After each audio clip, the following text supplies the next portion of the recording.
కిమ్స్ ఉద్యోగి లైంగిక వేధింపులు తాళలేక ఆత్మహత్యాయత్నం చేసిన ఫార్మా విద్యార్థిని నాగాంజలి తనువు చాలించింది. ఏలూరు జిల్లా జీలుగుమిల్లి మండలం రౌతుగూడెం గ్రామంలో విషాద ఛాయలు అలుముకున్నాయి. సుమారుగా 13 రోజులుగా ఆసుపత్రిలో వెంటిలేటర్పై మృత్యువుతో పోరాడిన నాగాంజలి జీవిత యుద్ధంలో ఓడిపోయారు. ఆమె మరణ వార్త తెలుసుకున్న కుటుంబ సభ్యులు, బంధువులు శోకసంద్రంలో మునిగిపోయారు.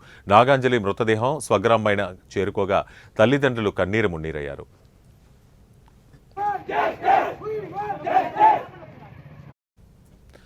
కడసారి చూపు కోసం గ్రామస్తులు పెద్ద ఎత్తున తరలివచ్చారు. పార్థివ దేహాన్ని చూసిన కుటుంబ సభ్యులు, సన్నిహితులు తీవ్రంగా విలపించారు.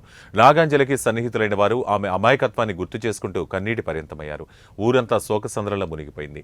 ఇదిలా ఉండగా గ్రామంలో తీవ్ర ఆందోళన చోటు చేసుకుంది. నాగాంజలి మృతి వెనక ఉన్న కారణాలను వెల్లడించాలని, బాధ్యులపై కఠిన చర్యలు తీసుకోవాలని గ్రామస్తులు డిమాండ్ చేస్తున్నారు. ఆమెకు న్యాయం జరగాల్సిందేనంటూ నిరసనలు తెలిపారు.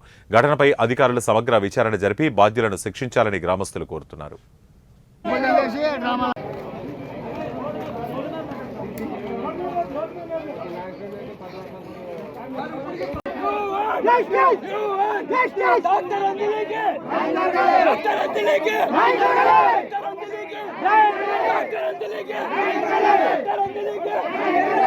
डॉक्टर